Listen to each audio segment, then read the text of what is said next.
Donc du coup, on va y aller puisqu'on a un peu moins de temps que prévu. Donc la région chef de file les régions qui ont vu leur poids politique, économique, symbolique s'accroître dans le paysage institutionnel depuis 1990, avec des transferts de compétences, une envergure nationale, une reconnaissance de l'Union européenne. Nous allons commencer par Julien Bayou, donc secrétaire national Europe Écologie Les Verts, chef de file pour les élections régionales, pour Europe Écologie Les Verts. Et donc, à ce titre, on aimerait avoir votre retour sur le rôle de la région dans cette République fédérale. Et bonjour à toutes et à tous, merci pour l'invitation. Si ça convient, je vais garder le masque si on m'entend correctement, parce qu'on va peut-être se partager le micro, alors du coup pour simplifier les choses. Merci Guillaume Lacroix pour ton invitation et ton message chaleureux. C'est vrai, je crois, c'est pas souvent, c'est pas banal comme tu dis, qu'on puisse comme ça échanger au plus haut niveau avec des partis politiques avec qui en fait on se rend compte par la discussion qu'on a beaucoup plus en commun que ce qu'on imaginait. Je pense sur le fédéralisme ou sur la laïcité. Je crois qu'on y reviendra tout à l'heure parce que cette journée, elle est aussi marquée évidemment par le terrible attentat, l'abominable attentat d'hier. Et je crois que c'est dans ces moments qu'il faut faire de la politique et c'est dans ces moments évidemment qu'il faut échanger pour demain construire ensemble. Alors, évidemment, nous, les écologistes, nous sommes fédéralistes au niveau européen et puis régionalistes. Nous avons une vision profondément girondine de la République. Et on a vu avec le confinement et les multiples tensions et les chocs que finalement, quand tout se décidait depuis Paris, eh bien, cela pouvait conduire à l'enlisement et à la difficulté. Là où, au contraire, le fait de décentraliser permettait une certaine résilience. La résilience, en fait, c'est la capacité de rebondir après un choc. Et je crois qu'il y a une anecdote qui résume parfaitement la situation. Je crois que Guillaume Lacroix était là. On était réunis par le Premier ministre Jean Castex, qui ne fait pas une phrase sans dire le mot territoire, mais qui avait comme ça une épiphanie, alors désolé pour le terme un peu religieux, qui disait « C'est fascinant, quand on impose des mesures coercitives, mais qu'on a discuté avec les représentants locaux, elles passent beaucoup plus facilement auprès de la population. » Et je crois que ça résumait véritablement peut-être l'enjeu, c'est le fait de cette subsidiarité et de pouvoir prendre les décisions en concertation avec les échelons. Donc, le fédéralisme, c'est bien sûr donc le fait que des compétences régaliennes soient au niveau fédéral et puis que les régions ou les Länder en Allemagne s'occupent des compétences sociales, locales, de développement économique. Alors au niveau de la France et des régions, on n'y est pas, même si les régions ont pris en compétence ces dernières années. Nous, il nous semble vraiment qu'il y a une nécessité d'approfondir encore cette décentralisation et ces compétences conférées aux régions. C'est une question une exigence démocratique de pouvoir choisir au plus près et ses représentants et les politiques publiques. C'est pour nous une exigence écologique, parce qu'un plan à l'ancienne, on va dire, façon de Gaulle, le fait de tracer comme ça une ligne de TGV, peu importe l'avis des personnes sur le terrain, se heurte à la question de la démocratie, mais se heurte aussi tout simplement à la question de la faisabilité et donc de la validité de cette transition écolo. Et c'est une question de résilience, de réactivité, comme on l'a vu dans la période récente. Donc pour nous, il y a besoin... et je dirais même que c'est aussi une notion de développement économique, parce que ce qui fonctionne à nouveau face à des chocs, face à des crises, et malheureusement, nous savons que notre pays est vulnérable à ces crises, à de nouvelles pandémies, à des crises de l'énergie, de l'eau, des transports. Eh bien, ce qui fonctionne pour le tissu économique, c'est une forte interconnexion, une interaction entre les très petites entreprises et les moyennes entreprises. Et c'est le fait de confier les rênes de l'économie aux régions qui permet de travailler cette solution. Bref, la subsidiarité. Ce n'est pas du tout anti-républicain, c'est même la condition de tenir cette promesse. C'est finalement adapter ce qui, en 1789, avait conduit les révolutionnaires à diviser le pays en départements avec un chef-lieu qui était au maximum à une journée de cheval du bout du département. C'était la proximité finalement. Alors à l'époque c'était une journée de cheval. Et aujourd'hui donc nous devons avancer plus loin et assumer aussi le fait que, eh bien, on peut être riche de plusieurs identités et soutenir et promouvoir ces différents patrimoines culturelle. Je veux forcément, je ne sais pas si on aura un deuxième tour de réaction. Je ne voudrais pas empiéter, empiéter sur mes petits camarades. Je voudrais juste insister, et je termine là-dessus, sur le fait que quand on nous annonce un plan de relance, en fait, c'est une erreur fondamentale. Nous devons tirer les leçons de la crise, qui n'est pas qu'une crise sanitaire, qui ne vient pas de nulle part. Elle vient de la prédation à l'égard du vivant. Elle s'est propagée avec cette mondialisation qui accélère les flux. Et donc, ça ne doit pas être un plan de relance au sens où tout ne doit pas repartir comme avant. Nous devons également tirer les leçons de ce qui n'a pas fonctionné en 2008. Et donc, plutôt qu'un plan de relance, un plan de relocalisation, un plan de transformation.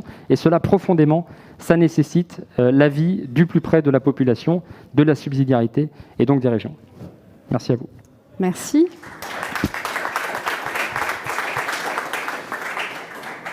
Alors, Stéphane Troussel, président du conseil départemental de Seine-Saint-Denis, qui nous accueille dans ce beau département, territoire d'avenir prometteur, qui va accueillir les JO, avec un hub au niveau des transports, plus jeune département de France. Alors, votre avis sur le rôle des régions, votre regard en tant que président du département, et votre tour aussi sur éventuellement des engagements de l'État, notamment sur votre territoire. Merci, bonjour à toutes et à tous. Moi aussi très heureux d'abord de vous accueillir ici en Seine-Saint-Denis. Vous êtes effectivement au cœur de ce qui sera peut-être l'épicentre des Jeux Olympiques et Paralympiques. J'ai l'habitude de dire à Anne Hidalgo que finalement on parle de Paris 2024, mais on devrait surtout parler de Seine-Saint-Denis 2024 parce que c'est ici que sera le village des athlètes, c'est ici que sera le village des médias, c'est ici que sera le stade olympique, c'est ici que sera la piscine olympique et plein d'autres choses encore. Bon, c'est en disant cela, je salue moi aussi Guillaume Lacroix et l'ensemble des militants du PRG. En disant cela, bien sûr, j'essaye de vous dire à quel point la Seine-Saint-Denis, effectivement, au cœur de l'Île-de-France, va jouer et joue un rôle majeur. Et pour faire le lien, bien sûr, avec la thématique que vous nous proposez, moi aussi, Guillaume le disait tout à l'heure, j'avoue, quand j'ai vu l'intitulé du débat, j'ai trouvé que c'était un peu contre-intuitif compte tenu de ce qu'est l'histoire du PRG, du message républicain porté par le PRG. Parce que finalement, depuis que je suis en responsabilité à la tête du département de la Seine-Saint-Denis, j'avoue que personnellement, j'ai beaucoup évolué sur la manière dont on doit, de mon point de vue, aborder ces débats d'organisation et de gouvernance de nos territoires. Parce que finalement, depuis les lois de décentralisation, à peu près tous les gouvernements, tous, même ceux qui ont été dirigés par ma famille politique, ont passé leur temps à jouer au mécano institutionnel, et en particulier en Île-de-France. Combien de fois, depuis une dizaine d'années, il y a des débats, est-ce qu'il faut élargir la région, est-ce qu'il faut supprimer les départements, est-ce qu'il faut transférer les compétences des départements aux territoires, est-ce qu'il y a trop d'échelons territoriaux, peut-être qu'il y en a trop, notamment en Île-de-France. Mais fondamentalement, de mon point de vue, ce n'est plus le sujet.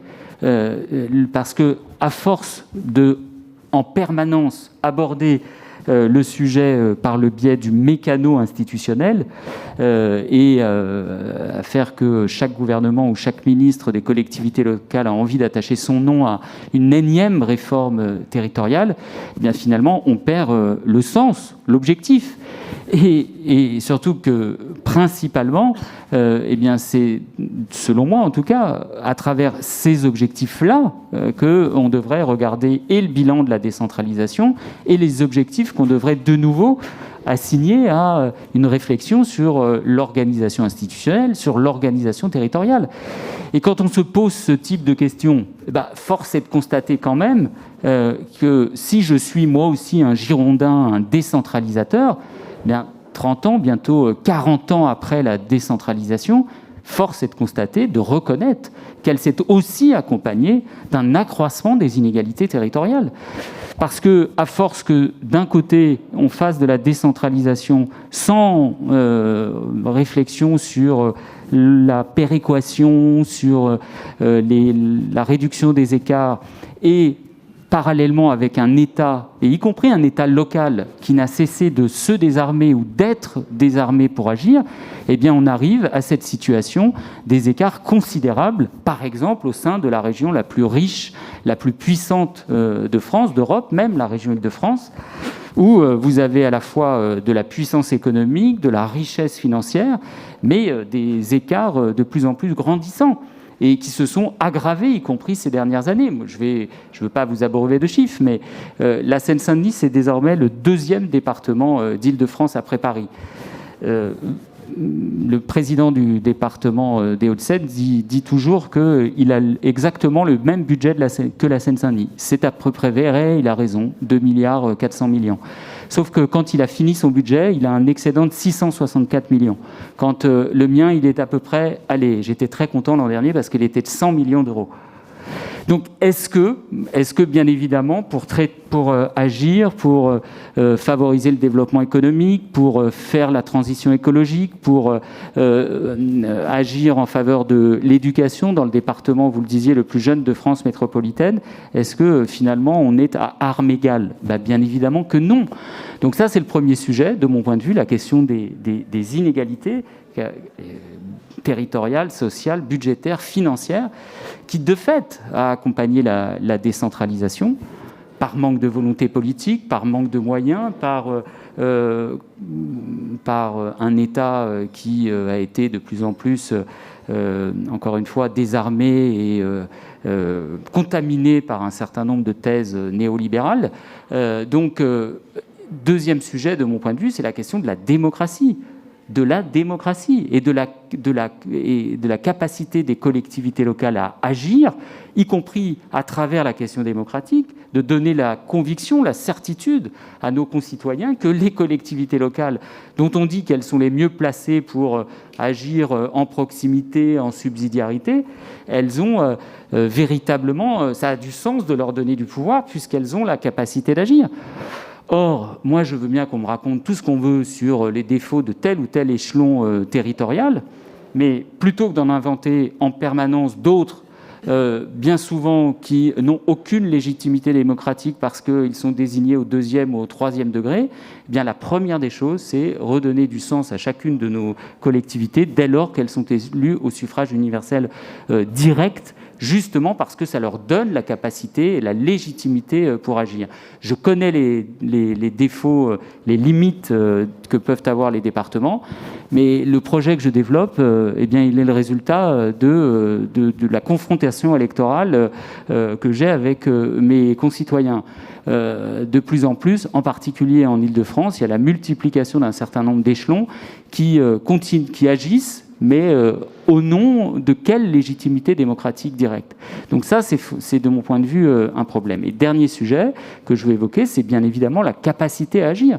Au moment où il y a une défiance démocratique extraordinaire vis-à-vis des responsables politiques, des responsables publics, des élus, y compris des élus locaux. Regardez la participation de plus en plus faible, y compris à des élections municipales.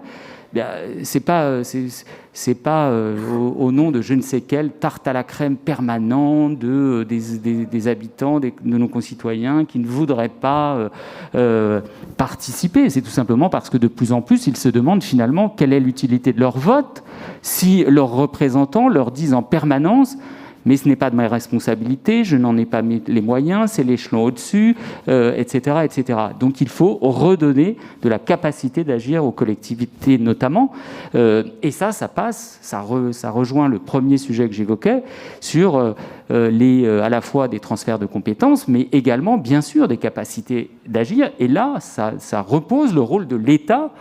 Oui, moi je suis encore un peu jacobin aussi, ça repose le rôle de l'État dans sa capacité à faire en sorte que dans cette République décentralisée, mais dans cette République dont nous voulons, je crois, ici très largement qu'elle soit sociale, dans la capacité de l'État à faire en sorte de réduire les écarts, de réduire les inégalités territoriales et sociales. Et disons-le, eh bien, ce n'est malheureusement pas ce qu'on a fait ou pas ce qu'on a fait suffisamment depuis un certain nombre d'années, et en particulier en ce moment.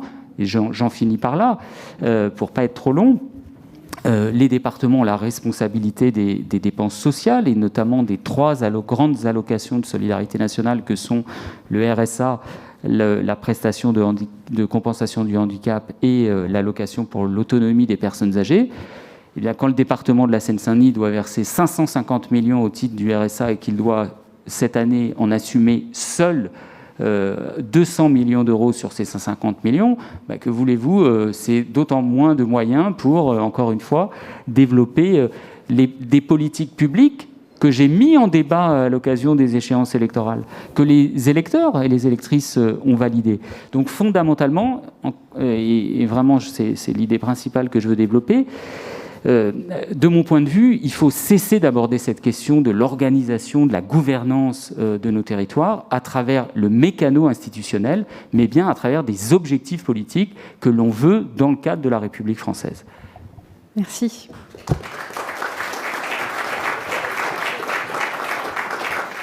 Donc, Emmanuel Morel, président, membre fondateur de la gauche républicaine et socialiste.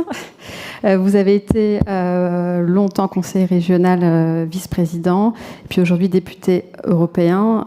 Donc du coup, le regard du député européen sur le rôle des régions et la répartition région-État nous intéresse. Oui, alors d'abord, merci pour votre invitation et salutations fraternelles aux militantes et aux militants du Parti radical de gauche. Merci à son président, enfin je ne sais pas si on dit président chez vous, parce que je ne sais pas si le virus de la Ve République vous a vous aussi contaminé. Guillaume Lacroix disait que l'intitulé de cette table ronde était contre-intuitif pour le Parti radical. Il l'est aussi compte tenu de l'actualité immédiate. J'ai écouté en streaming vos débats ce matin. J'étais d'abord, comme vous, étreint par une émotion commune suite à l'acte abominable d'hier. Mais j'ai entendu tous les orateurs, y compris Bernard Cazeneuve en conclusion, parler de République une et indivisible. Et rappeler à quel point c'était vraiment notre ADN politique à nous Français, à nos républicains français. Alors évidemment, le fédéralisme va un peu, en tout cas, si l'on regarde à première vue, à l'encontre de cette idée. Je reviens sur ce qu'a dit Guillaume en introduction. Il a dit pourquoi on a posé cette question, c'est parce que la crise a mis en lumière la nécessité de l'action de proximité, que les collectivités locales ont réagi face à la crise. Tout ça est juste. Mais il y a quelque chose d'ambivalent dans ce qu'ont ressenti les Français. Bien sûr, ils avaient besoin de proximité.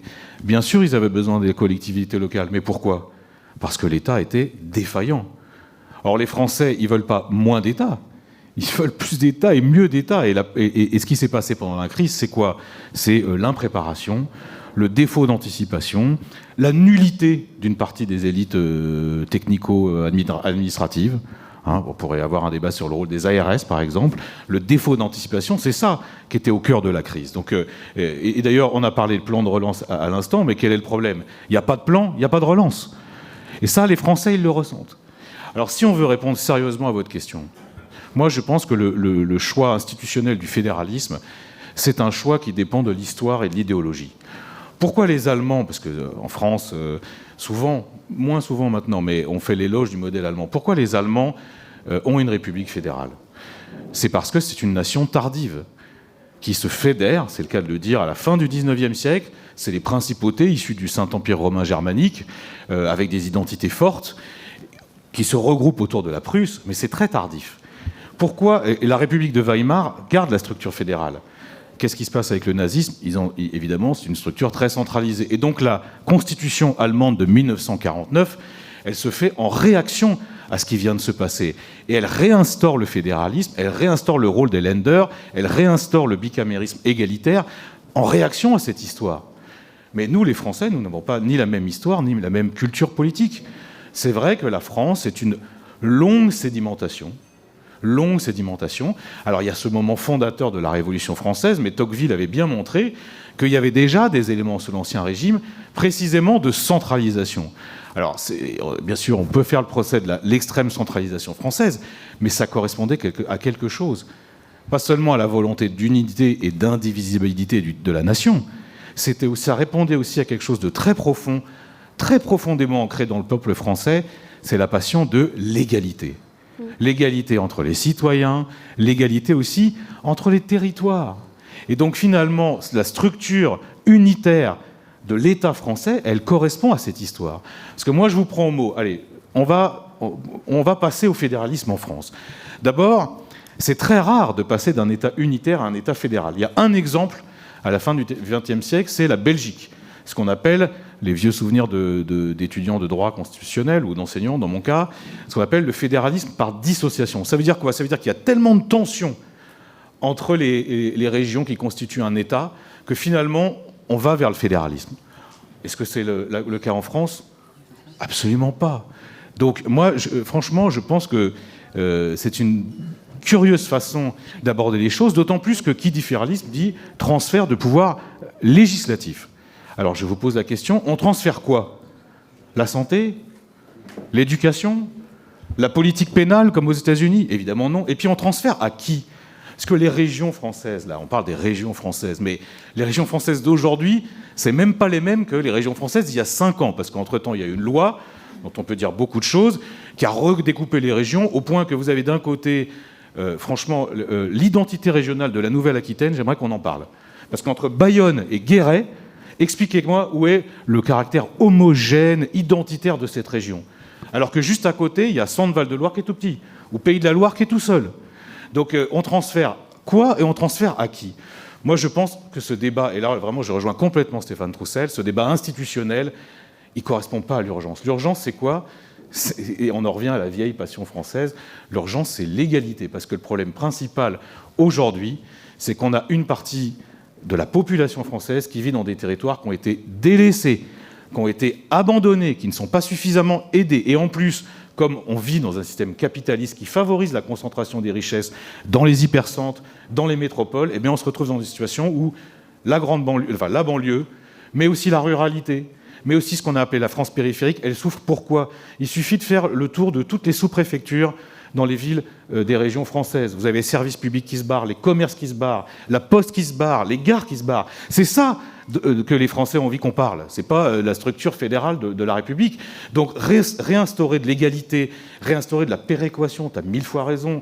Enfin, franchement, si on va faire un système fédéral, je vais vous dire ce qui va se passer. Le PIB de l'Île-de-France, par habitant, c'est 58 000 euros. Celui des Hauts-de-France, c'est 25 000. Ben, vous allez voir ce qui va se passer.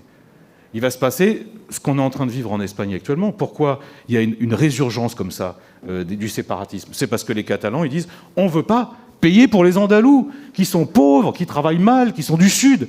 Ça se passe aussi en Italie. Hein. Tout l'argumentaire de la Lega du Nord, c'était ça. Évidemment que ce n'est pas un débat français, on ne veut pas que ça soit un débat français. Donc moi, franchement, je pense que ce qu'il faut remettre au cœur du débat, c'est l'égalité entre les territoires et donc l'État. L'intervention de l'État dans la vie économique, dans la vie sociale, ça n'empêche pas qu'on croit au bien fondé de la décentralisation. Je rappelle d'ailleurs au passage aux historiens, il y en a dans cette salle, j'en suis sûr, que les Jacobins, contrairement à ce qu'on raconte parfois, ne sont pas hostiles à la décentralisation. C'est pas vrai. Ils ne l'ont jamais été. Et même dans les débats révolutionnaires dans les années 91-92, c'est pas vrai. Donc, bon, on ne va pas reprendre ce débat sur le girondisme, mais enfin, quand même, je tiens à remettre ce point d'histoire sur la table. En revanche, ce que je crois, moi, c'est qu'il n'y a pas besoin d'aller plus loin. Ça, je ne crois pas à ça. Je pense, contrairement à ce que dit Guillaume, que la clarification, c'est bien aussi. Parce que le millefeuille administratif, notamment en région Île-de-France, il existe. Enfin, je m'excuse, entre la métropole du Grand Paris, les intercos, la région, les départements, les communes et d'autres syndicats dans lesquels tu sièges, c'est compliqué de s'y retrouver. Et après se pose la question démocratique. Pour finir, moi, je vais vous dire quelque chose. Je veux bien que l'entité régionale, comme tu l'as dit, j'ai été élu plusieurs fois conseiller régional, c'est une entité très importante, mais je ne veux pas pour autant qu'on abandonne quelque chose qui est fondamental pour les Français, d'abord la commune, l'échelon communal, mais aussi l'échelon départemental. Parce que dans des situations d'urgence sociale comme on vit aujourd'hui, dans des situations de crise comme on vit aujourd'hui, le département, c'est souvent le dernier rempart pour mener des politiques sociales, pour mener des politiques de solidarité. Et ça, il ne faut pas l'oublier, parce que je vois les tentations du pouvoir macroniste et des libéraux qui visent progressivement à vider le département de son contenu politique. Et en ce qui me concerne, je m'y opposerai. Merci.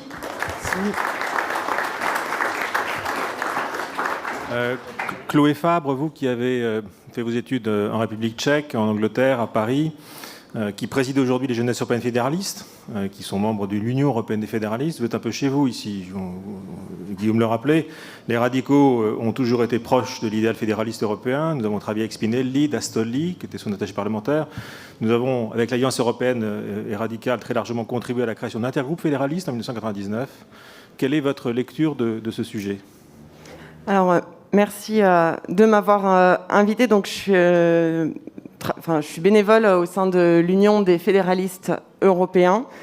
Et je suis ravie de voir que le PRG pose cette question de République fédérale. Et il n'y va pas avec le dos de la cuillère, quoi. Tout de suite, République fédérale. C'est pas est-ce qu'il faut commencer à envisager de réfléchir à une nouvelle forme de décentralisation, quoi. Vous n'y allez pas avec le dos de la cuillère. Et je suis ravie du coup de pouvoir intervenir sur ce sujet-là. L'Union des fédéralistes européens, elle a été créée en 1946 par des courants de résistance qui, pendant toute la Seconde Guerre mondiale, se sont fait passer des idées. Comment est-ce qu'on met fin à la guerre ? On ne fait pas une trêve, on met fin à la guerre. Et comme vous vous interrogez sur la question de la République fédérale, je vais vous faire gagner 70 ans de militantisme sur le fédéralisme, puisque effectivement, je suis dans une association qui a 70 ans malgré mon jeune âge. Il y a des erreurs à pas commettre quand on parle de fédéralisme par rapport à ce que vous avez pu dire. Et c'est un peu ce que disait Stéphane Troussel, penser ou faire penser que le fédéralisme, c'est juste une question d'étagement des compétences et de qui gère les poubelles et qui gère la justice. Pensez que le fédéralisme, c'est que ça. Vous vous trompez, vous ne parlerez jamais à personne parce qu'effectivement, vous aurez la réaction d'Emmanuel Morel qui va vous dire « Attendez, mais ce n'est pas du tout ça la priorité ». Vous allez aussi avoir un autre risque, et c'est ce qu'on voit dans les échanges, c'est confondre décentralisation et fédération. Ça n'a rien à voir. Pour vous donner des exemples assez concrets, et parler aussi tout de suite du nerf de la guerre, et on parlait d'inégalité, de péréquation, tous ces sujets-là. En Suisse, ils ont des impôts locaux. C'est chaque canton qui décide de ses impôts locaux. Donc, effectivement, il y a des cantons suisses où les impôts locaux sont très faibles et des cantons suisses où les impôts locaux sont très élevés. Donc, ça crée de l'inégalité. Je rejoins ce que disait M. Troussel. Cependant, quand vous êtes à la tête de ce canton-là, vous voulez mettre en place une politique sociale très forte.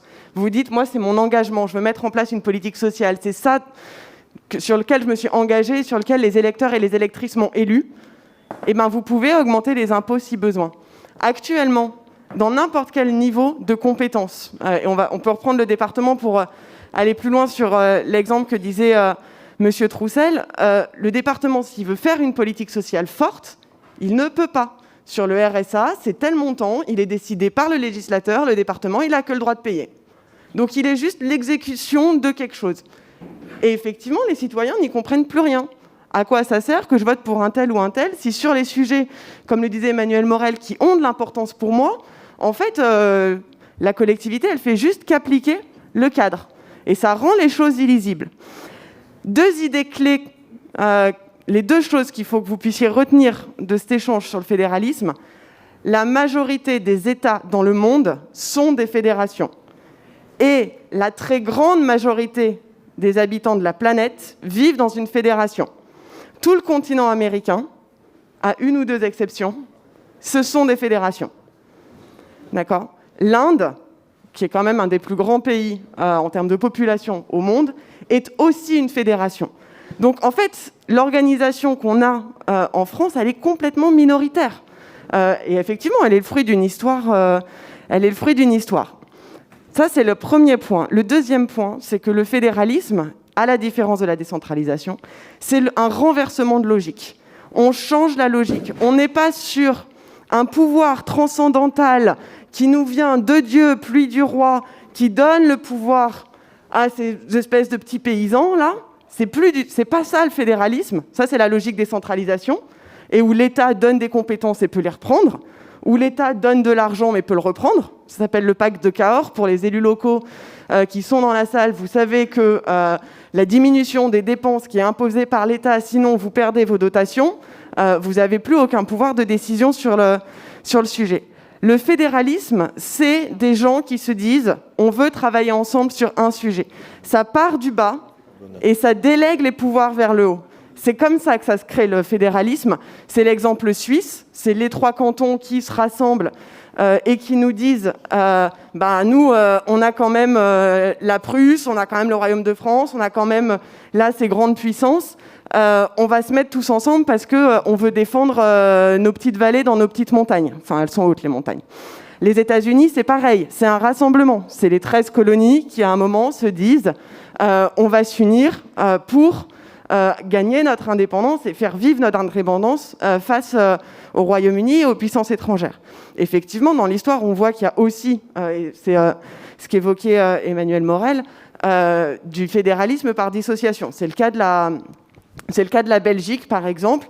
Ça aurait pu, ça ne le sera pas, je pense, le cas de l'Espagne, disant, effectivement, on a des autonomies qui ont des identités différentes, qui veulent mener des politiques différentes.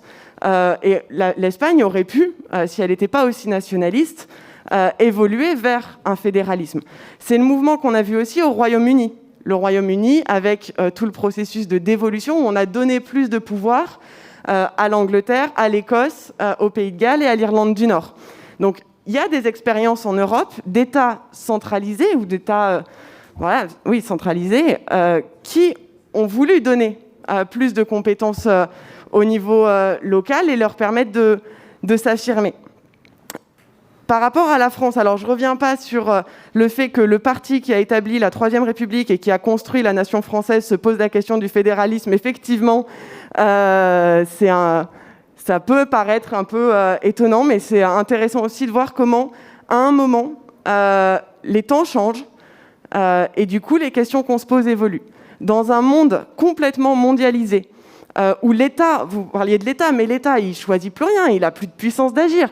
Le PDG de n'importe quelle multinationale a plus de pouvoir que le président de la République. C'est lui qui décide de où il crée de l'emploi, où il en détruit, où il investit pas, quelle politique environnementale il mène. L'État, il peut faire des petites lois. Au niveau européen, on fait des trucs extraordinaires par rapport à ça, mais on reste encore trop petit, quand bien même on est le premier marché mondial. Oui, mais je parlais aussi longtemps que mes camarades. Et c'est la seule je suis déjà la seule femme, ça fait du bien d'avoir un peu de voix féminine.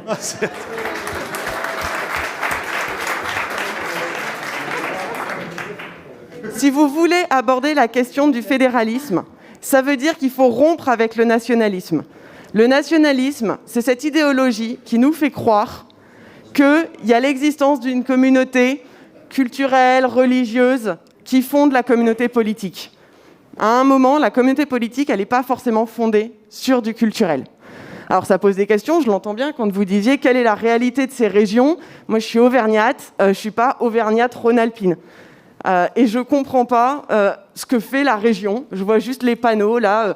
La région fait des choses pour vos villages. Alors effectivement, ils ont refait la place devant l'église.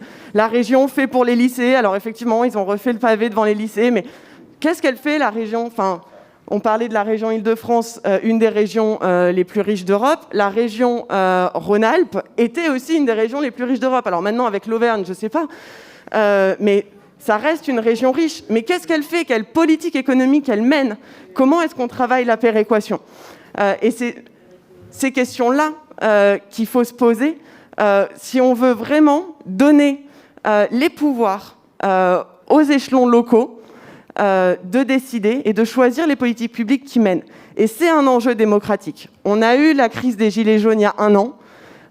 On voit bien que ce n'est pas au niveau national qu'on peut répondre à cette question-là et à la question effectivement du déclassement et du sentiment d'égarement des gens. L'échelon local, c'est aussi l'échelon où on permet aux citoyens et aux citoyennes de s'impliquer.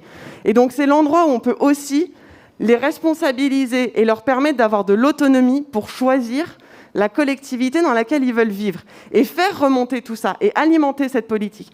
Et pour moi, la République fédérale, en France, c'est un enjeu de rénovation de notre démocratie dans un moment où elle en a bien besoin. Voilà, je vous remercie. Merci.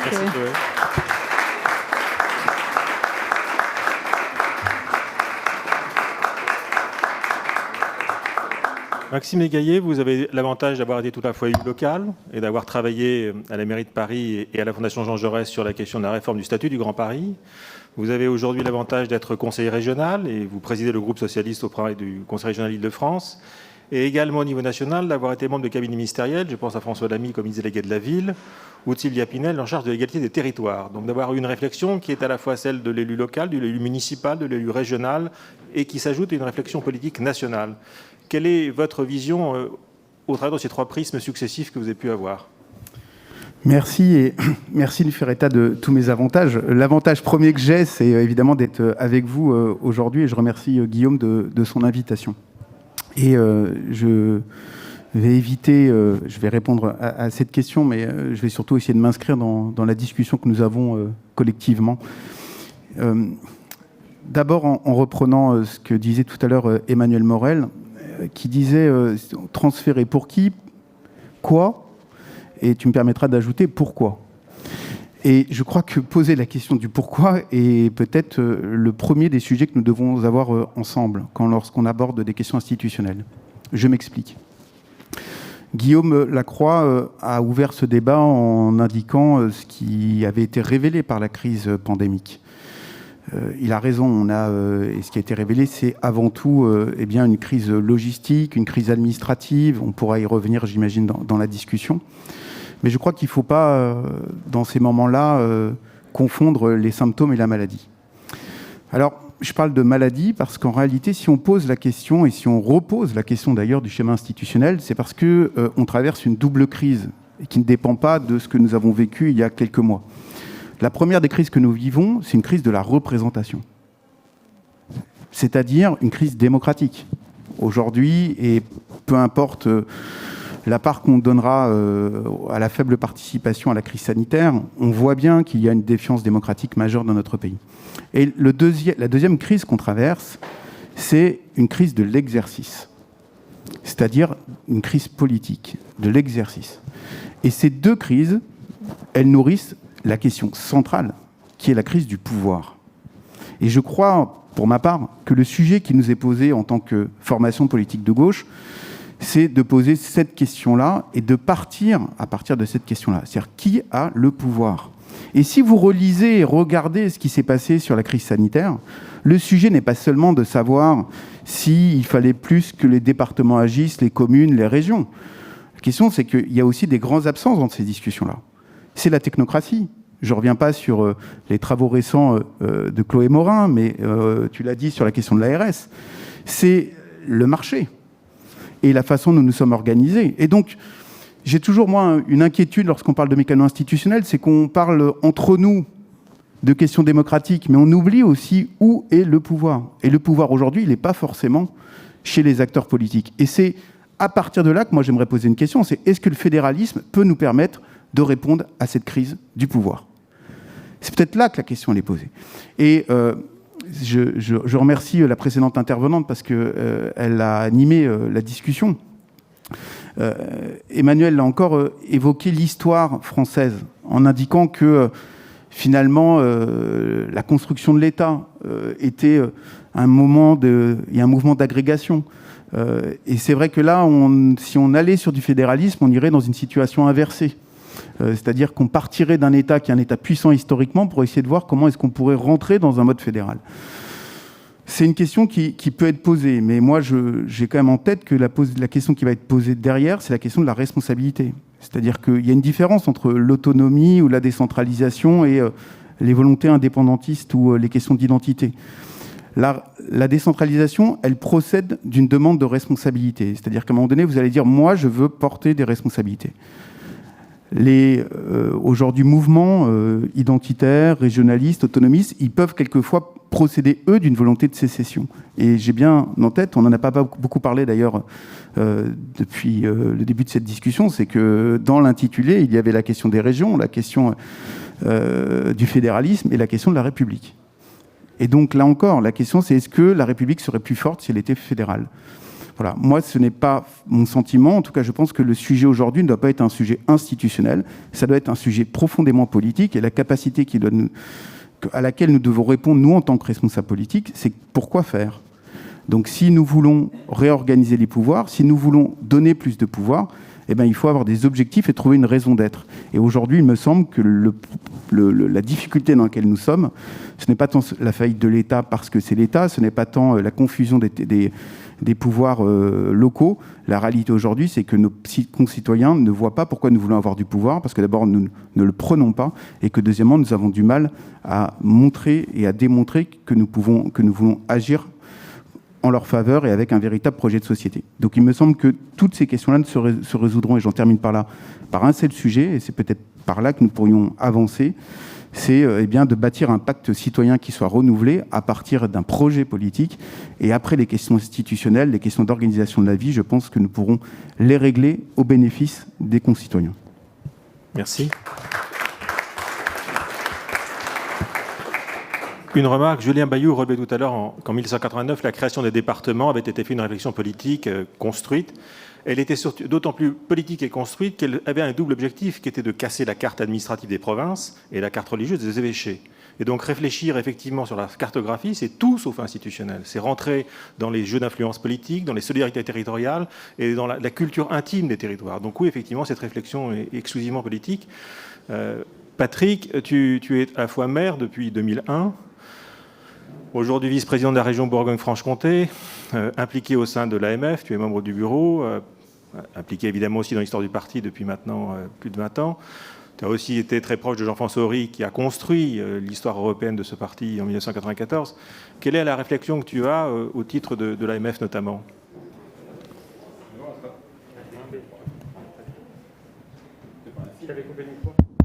Moi, je lui apporte son entrée à midi au repas, parce qu'il est arrivé un peu en retard, et il me coupe la parole d'entrée. Nous avons donc du chemin à construire.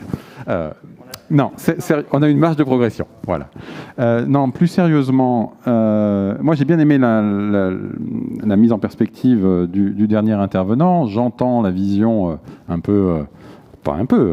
pure de votre définition du fédéralisme. Je comprends moins les craintes un peu conservatrices d'un intervenant précédent sur « oulala, où tout cela va-t-il nous emmener ?» Parce que moi, je crois, effectivement, j'ai le bonheur d'être maire depuis 20 ans, d'avoir été conseiller général et d'être vice-président de région. Donc je vois à peu près comment les collectivités, quelques-unes en tout cas, fonctionnent en Bourgogne-Franche-Comté. Moi, il se trouve que j'aime le millefeuille. Vraiment. Et je pense qu'on devrait le revendiquer. Alors, pas partout, pas tout le temps, pas avec excès. Mais cette histoire qui a été développée par beaucoup, y compris par certains d'entre nous, sur c'est trop compliqué, il y a trop de collectivités, il y a trop d'échelons, ça aboutit à il y a trop d'élus. Et moi, quand on m'explique qu'il y a trop d'élus, à la fin, alors que l'histoire de ce pays, depuis la Révolution jusqu'à la décentralisation, c'est celle du rapprochement de la décision du citoyen, ce type de raisonnement me pose vraiment problème parce que je pense qu'on scie la branche sur laquelle on est assis. Et on a dit ce matin, à peu près tous, qu'il y avait une crise fondamentale dans ce pays qui était la crise de la confiance démocratique, de la confiance du citoyen dans ses représentants. Et donc l'enjeu, c'est comment on retisse ce lien. Et je pense qu'avec le fédéralisme, un fédéralisme, peut-être pas votre définition pure et parfaite, qui est multiple néanmoins, parce que tous les fédéralismes ne sont pas les mêmes. Je pense que la question, c'est celle de l'intelligence de l'alliance des collectivités. Moi, je ne pense pas que le département doit disparaître, ou que la région doit tout manger, ou que la région doit disparaître, et que le département doit devenir beaucoup plus fort. Personne n'a dit ça d'ailleurs, hein, ici, aujourd'hui. D'autres l'ont dit à d'autres moments, souvent en fonction de considérations tactiques, en fonction de qui tenait quel niveau de collectivité.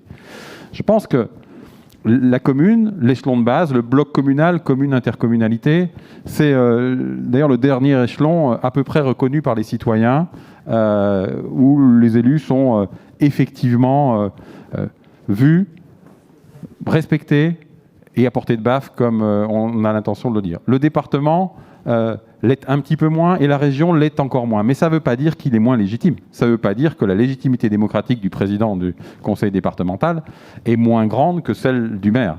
Ça veut dire simplement qu'on doit travailler non plus à faire des big bang institutionnels qui n'ont en réalité comme objectif que de faire gagner à un camp plus de pouvoir. La vérité des prix, c'est ça. C'est pas en fusionnant des régions et uniquement celles qu'on veut bien et pas les autres. Moi, c'est marrant, la Bretagne n'avait pas fusionné. Je me suis toujours demandé pourquoi la Bretagne n'avait pas fusionné avec la région d'à côté. Alors qu'effectivement, Poitou-Charentes a disparu dans une immense région. On se demande des fois, je ne veux pas être taquin, mais le pourquoi du comment de tout ça. La vérité derrière, c'est quand vous êtes à la tête d'une région qui vient de fusionner, vous passez un mandat, et peut-être en faudra-t-il 2, à harmoniser, faire fonctionner, etc. Donc le sujet, c'est pas de casser tout ça. Le sujet, c'est comment on fait le pari de l'intelligence, non pas des territoires, parce que les territoires, ça ne veut pas dire grand-chose, l'intelligence des citoyens et des élus locaux.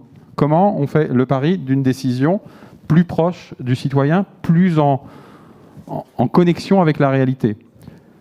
Les débats un peu compliqués du moment, la crise du Covid, et les réactions des élus locaux, elles sont liées à quoi? Elles sont liées au fait qu'on tient dans le quotidien le lien du concret. Et que quand l'État central se mêle de choses qu'il imagine théoriquement à Paris, immanquablement, ça ne s'applique pas de manière uniforme sur le territoire, parce qu'on peut bien rêver de l'égalité. Moi, je ne suis pas sûr qu'il y ait un rêve d'égalité dans ce pays. Je suis sûr qu'il y a une réalité d'inégalité. C'est la journée de la misère aujourd'hui. Et puis, il y a des inégalités territoriales, il y a des inégalités de densité. On peut se donner comme objectif une égalité théorique. Mais la réalité du quotidien, c'est l'inégalité. Le président du département, tout à l'heure, nous a expliqué que on finit pas l'année pareille à moins 100 millions, enfin à plus 100 millions, pardon, il est positif quand même, ou à plus 600. C'est bien ça, c'était 100 et 600. Donc ça veut bien dire qu'on a besoin d'un État central qui s'occupe de la péréquation, qui fasse de la vraie péréquation, mais je ne crois pas que ça soit incompatible avec un développement d'une forme de fédéralisme plus puissant que ce qu'on a aujourd'hui. Et la France a souvent inventé des modèles nouveaux.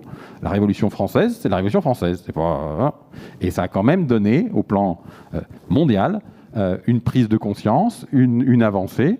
Et il n'est pas impossible de penser un nouveau modèle qui ne soit insultant pour aucun des niveaux de collectivité actuels, qui maintienne le rôle d'un État fort parce que nous en avons besoin, mais qui fasse confiance à l'intelligence des élus locaux. Comme je peux vous faire 2 heures et qu'il ne faut pas, voilà. Moi, je crois que pousser la réflexion sur une forme de fédéralisme français n'est pas nier la République, et qu'au contraire, ça peut être le moyen de redonner confiance dans un moment où le vrai problème de fond, c'est que les gens ne nous croient plus, nous les politiques, alors qu'ils n'ont jamais autant eu besoin de nous qu'en ces périodes de crise, que ce soit la crise sanitaire ou la crise républicaine dans laquelle nous sommes en ce moment. Merci. Merci beaucoup. Je vous demande éventuellement, je crois que Julien, tu voulais vous réagir, mais on est vraiment limite en termes de timing. Si c'est le cas, 1 minute, pas plus. Non, puis en plus, il vient de faire la synthèse. Bon, bah, très bien. Merci. Non, je trouve que c'est une base sur laquelle construire, en tout cas. Bon, bah, parfait. Merci beaucoup.